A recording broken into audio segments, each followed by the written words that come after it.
YouTube, what's good with it, man? It's your boy Neil Cannabis, and I'm back with another video.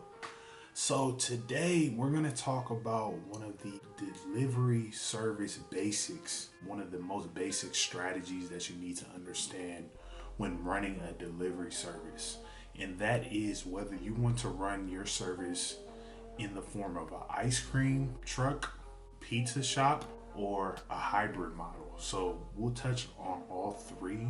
Once you have this information, you can better understand what each of them are and decide which one better fits your business and your operation and what you're trying to do in order to give your customers the best satisfaction going forward. So again, that is the ice cream truck model, the pizza shop model, or a hybrid of both.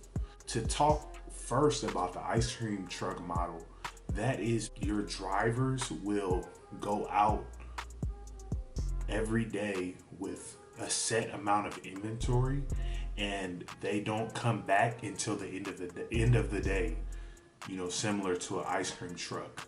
From knowing that, you can already understand some of the most basic pros and cons. The biggest pro is just availability and efficiency, because wherever the driver is at, if you send them out in one city, then they're able to boom hit all these orders as they come in, and it's most efficient because they're not having to come back to the office to restock between orders. Yeah, that's some of the pros of the ice cream truck model. Is just way more efficient. It's better on the environment. It's more eco-friendly, and you'll be able to deliver your orders extremely quicker than compared to the pizza shop model.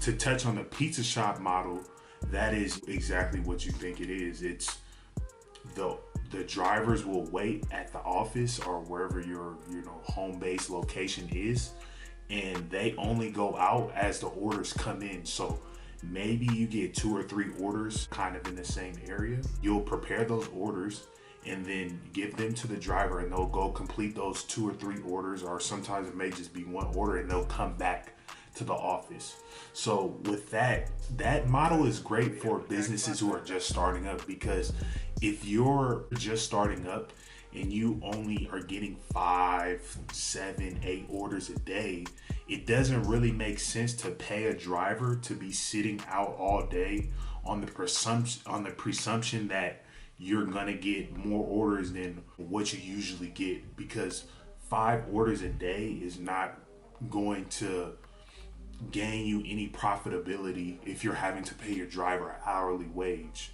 So say if you do some basic math, you're paying your drivers $12 an hour, and their shift is 10 hours, so you already have to pay your driver 120 no matter what. That doesn't matter if you get 1 order, 0 orders, or 20 orders. So say one day you're only averaging maybe two or 3 orders, and your average order value is $50, and you only get 3 orders. You only made $150 in revenue. That's before cost of goods and everything is taken out and deducted from your top line revenue. But that $150, $120 of it off the top is going to the driver. So you only made $30 in revenue, and then you have to account in your softwares, how much the goods actually costed in order to sell that. So if you sold 1/8 for $50, that eighth may be $25. So you really only are gonna make $25 profit from selling that $50 eighth. So in turn, the pizza shop model would be great for those who are just starting up. And really, I encourage people who have just started their business to be the drivers at the start, because if you don't understand your business and you're just assuming that you're going to get a bunch of orders just from the jump, which the likelihood of that is extremely small unless you're like the first and one of the only, cannabis providers in the area, you're going to be burning through a lot of money paying employees to do 3 orders or 4 orders a day. And you're just sitting back when you can easily just go and do those orders in a pizza shop model, to where you could just, be at the office, and then when an order comes in, you go do it, go back to the office, go chill, do whatever you have to do. And you could just hit orders as they come in by yourself. You could really start the pizza shop model by yourself without having to hire anybody. The ice cream truck model is more for businesses that are trying to scale and deliver in more areas. So if you have customers in, consistent 10 to 20 orders a day in 3 or 4 cities, it makes sense to do an ice cream truck model, because you can, based off of the POS system and the analytics, you already are going to have a good idea of how much of certain products are going to sell. So you can set that inventory out to those drivers in advance and send those drivers out with that expected inventory that you think is going to sell. And of course, a little bit more, because sometimes there are days when there's just a huge boom and it's just like an extremely busy day, like any business. So you have to be prepared for that if you're sending your drivers out and they're not coming back until the end of their shift. But that would be the most efficient way when scaling your business, and for a fact you're going to get 10 or 20 orders in a certain city, because it just would not make sense for them. If you're getting orders and orders on top of orders, it doesn't make sense for them to do 2 orders and come back, and then while they're coming back, they're getting more orders coming in, and they still haven't delivered the orders that you have already prepared. It just does not make any sense. So that's when you utilize the ice cream truck model.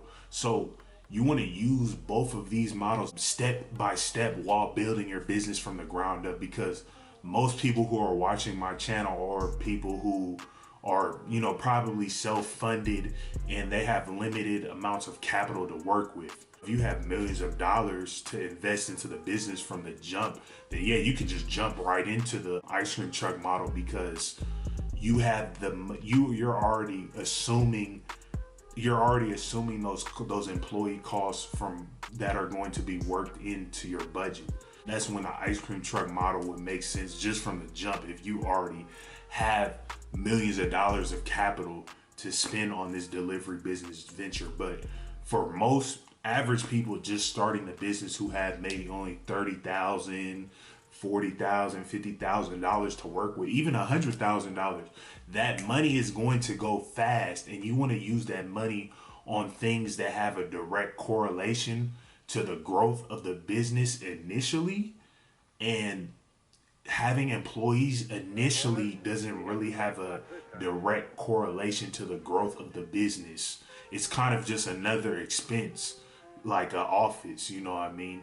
But at a certain point, the more employees you have, that does have a correlation with the growth of the business. But you have to know when you want to take that on, and when it's smart to take that expense on, because you want to be spending your capital towards the most important things like marketing, buying product, software, analytics, things that matter the most when building your business. That's kind of a brief rundown of the ice cream truck and pizza shop model.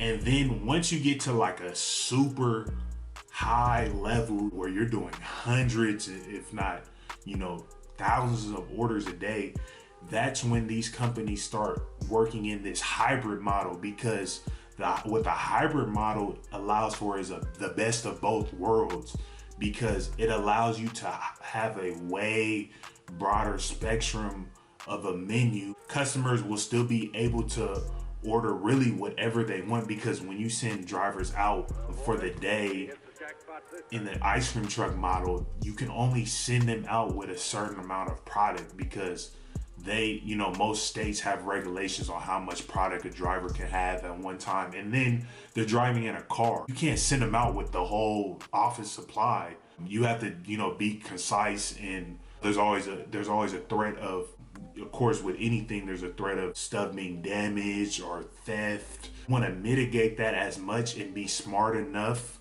when doing the ice cream truck model to kind of know what is the most amount that's gonna sell, because anything else has the risk of being stolen or damaged. It doesn't make any sense to send a driver out with 30 ace, but you're only selling 5 ace per day. That, you know, that extra 25 ace can just be at the office, secure in a secure location, than to be out with the driver on the road the whole day when there is really no chance of them selling through all 30 ace.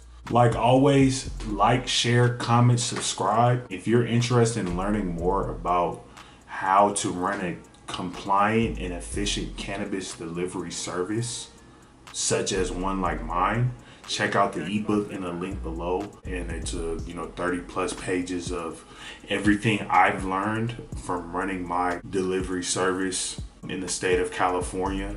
And I created another ebook walking anybody in the Los Angeles area through the licensing and application process. Check out those 2 ebooks, and until next time, peace.